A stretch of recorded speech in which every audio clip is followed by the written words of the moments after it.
राहुल जी, जीता था ना, राहुल जी, आपसे समझना चाहूंगी, क्या वाकई में आपने सबको सुना? क्या वाकई में प्रेम शुक्ला जी का ये तर्क जो है आपको वाजिब लगता है कि भाई हिंदुत्व का एजेंडा बीजेपी ने कभी छोड़ा ही नहीं था, विकास और ये साथ साथ चल रहे हैं, उनकी हालत कोई पतली नहीं है? और अजीज खान साहब कह रहे हैं, अभी तक नहीं बता रहे हैं कि अखिलेश चुनाव लड़ेंगे कि नहीं। आपकी नजर में क्या प्रेशर है अब अखिलेश पे चुनाव लड़ने का? देखिए, अगर योगी जी चुनाव लड़ते हैं विधानसभा का, तो अखिलेश के ऊपर मुख्य चैलेंजर के नाते ये दबाव तो बनेगा। अब ये उनको तय करना है, लेकिन अकेले इससे बाजी इधर से उधर नहीं होगी। ये कई जो तत्व होते हैं उनमें से एक ये तत्व हो सकता है। इसका कितना ज्यादा प्रभाव पड़ेगा ये अभी इस पर अनुमान ही लगा सकते हैं हम। तो ये कोई बहुत बड़ी बात नहीं है। ज्यादा बड़ी बात यह है कि जो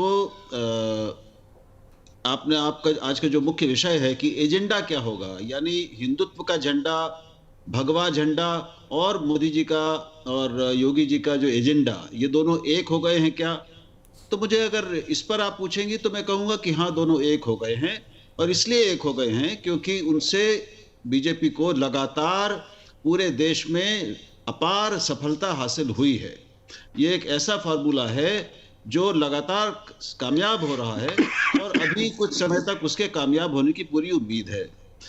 मैं ये भी कहूंगा कि योगी जी के नेतृत्व में उत्तर प्रदेश में विकास के काम कुछ हुए हैं। मैं इससे सहमत नहीं हूं कि कुछ भी नहीं हुआ है, ये तो ठीक है, विपक्षी दलों का होता है, लेकिन मुझे इस पर बहुत दुख है और मैं इसको बहुत देश के लिए दुर्भाग्यपूर्ण मानता हूं, देश के भविष्य के लिए, कि केवल धर्म के आधार पर, हिंदुत्व के आधार पर, और हिंदुत्व ही विकास है, हिंदुत्व ही राष्ट्रीयता है और नागरिकता है, ये जो सोच है ये देश के लिए अच्छी नहीं है।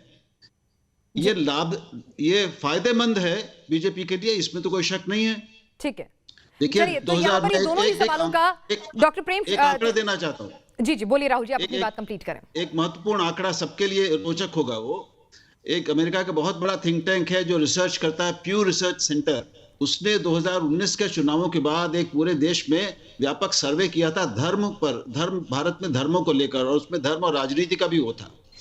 उसका एक आंकड़ा बड़ा रोचक है कि 49% लोगों ने, हिंदुओं ने बीजेपी को वोट दिया सारे देश में, और उत्तर भारत में और मध्य भारत में 68% हिंदुओं ने बीजेपी को वोट दिया। अब जिस पार्टी को अपने 80% लोगों का 68% वोट मिल रहा है, वो इस वोट को क्यों छोड़ेगी? वो इसको और बढ़ाएगी। तो ये बहुत साफ है और ये आंकड़े हमें बता रहे हैं, और जो चुनाव परिणाम भी है यानी वही 80 वर्सेस 20 का जो स्टेटमेंट आया है योगी जी का, उसी के हिसाब से अब आगे की रणनीति जो है वो चल रही है। प्रेम शुक्ला जी, कुछ सवाल आपसे समाजवादी पार्टी के प्रवक्ता ने पूछे हैं,